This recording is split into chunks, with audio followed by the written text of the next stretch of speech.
तो यहाँ हम दो चर वाले रैखिक समीकरण का एक क्वेश्चन लेके आए हैं और उसको सॉल्व करना है प्रतिस्थापन विधि या सब्स्टिट्यूशन मेथड से। ठीक है ना। यहाँ पे इक्वेशन है, समीकरण दिया हुआ है x प्लस वाई बराबर ए प्लस बी और ए एक्स माइनस बी वाई बराबर ए स्क्वायर माइनस बी स्क्वायर। ठीक है ना। इस समीकरण को मान लेते हैं फर्स्ट, मतलब x प्लस वाई बराबर ए प्लस बी को मान लेंगे इक्वेशन फर्स्ट और ए एक्स माइनस बी वाई बराबर ए स्क्वायर माइनस बी स्क्वायर को मान लेते हैं इक्वेशन सेकेंड। ठीक है ना। तो इसको बनाएंगे प्रतिस्थापन विधि से या सब्स्टिट्यूशन मेथड से। ठीक है ना। तो इक्वेशन फर्स्ट से, ठीक है ना, x या y का मान निकालेंगे x के पदों में या y के पदों में। ठीक है ना। अब वो वैल्यू को ला कर रख देंगे इक्वेशन सेकेंड में, जिससे निकालेंगे वैल्यू। ठीक है, उस वैल्यू को इक्वेशन सेकेंड में ला के रख देंगे। ठीक है ना। तो इक्वेशन फर्स्ट यहाँ पे दिया हुआ है x प्लस वाई बराबर ए प्लस बी। ठीक है ना। इक्वेशन फर्स्ट दिया हुआ है x प्लस वाई बराबर ए प्लस बी। तो x का मान निकालेंगे, x का वैल्यू निकालेंगे y के रिस्पेक्ट में, मतलब y के टर्म में। ठीक है ना। तो यहाँ पे x का मान निकालते हैं y के पदों में।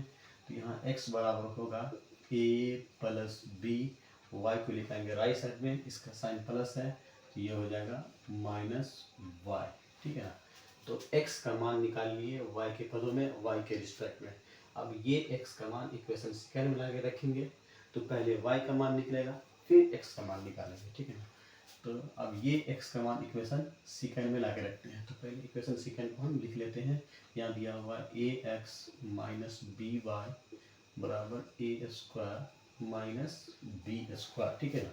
तो x यहाँ पे दिया हुआ है a plus b minus y, तो x की जगह ला के रखेंगे a plus b minus Y.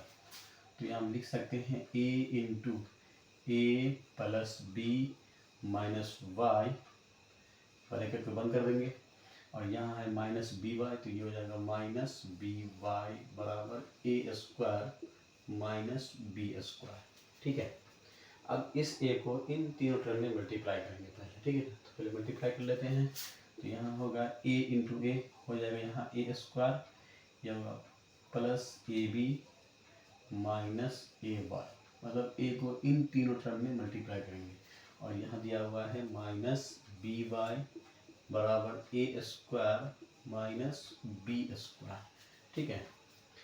अब ये दोनों टर्म कांस्टेंट है। ठीक है ना। ये वेरिएबल नहीं है, मतलब इसमें y लगा हुआ नहीं है, तो इन दोनों टर्म को लेके आएंगे और राइट साइड में। ठीक है ना। तो यहाँ बचेगा ए वाई माइनस बी वाई बराबर ए स्क्वायर माइनस बी स्क्वायर। ए स्क्वायर को लेके जाएंगे राइट साइड में। ठीक है, दायां साइड में, इसका साइन प्लस है, ये हो जाएगा माइनस ए स्क्वायर और इसका भी साइन प्लस है ए बी, ये बन जाएगा माइनस ए बी जब राइट साइड में लेकर आएंगे। तो ए स्क्वायर प्लस में ए स्क्वायर माइनस में ये कैंसिल होगा और यहाँ दिया हुआ है माइनस ए वाई और यहाँ है माइनस बी वाई। ठीक है ना। तो माइनस वाई को यहाँ से कॉमन कर लेंगे। तो जब माइनस वाई को कॉमन करेंगे तो यहाँ होगा ए प्लस बी बराबर, ठीक है, यहाँ क्या बचा माइनस बी स्क्वायर और माइनस ए बी, तो यहाँ लिखते हैं minus b square minus a b. ठीक है यहाँ तक।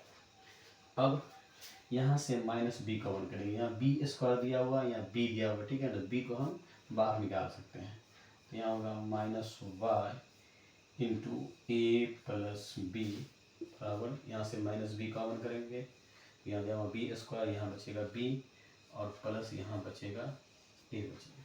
ठीक है। तो माइनस से माइनस को हम कैंसिल कर सकते हैं, तो ये माइनस कट गया।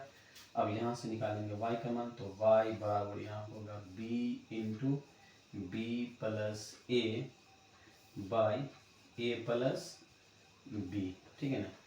ये y के गुणांक में है, ये y का कॉफिशिएंट है, ये इसके नीचे में आ जाएगा। यहाँ दिया हुआ b प्लस ए, यहाँ दिया हुआ a प्लस बी, मतलब दोनों टर्म सेम है, तो इसको हम कैंसिल कर सकते हैं। तो फाइनली y बराबर आया b, मतलब y का मान यहाँ पे आया b। ठीक है, y का मान b आ गया। अब ये y का मान यहाँ ला के रखेंगे, क्योंकि यहाँ पे x का मान निकाल के ऑलरेडी रखे हुए हैं। ठीक है ना। तो y का मान हम इसमें ला के रखेंगे। तो पहले लिख लेते हैं कि x बराबर यहाँ पे a plus b minus y है। ठीक है ना। क्या लिखेंगे a plus b minus y का वैल्यू निकालेंगे b, तो यहाँ ला के रख देंगे b को, तो b यहाँ ला के रख देंगे b प्लस में और b माइनस में, तो b से b कैंसिल होगा, बचेगा यहाँ पे a, तो फाइनली x बराबर यहाँ पे निकलेगा ये, ठीक है।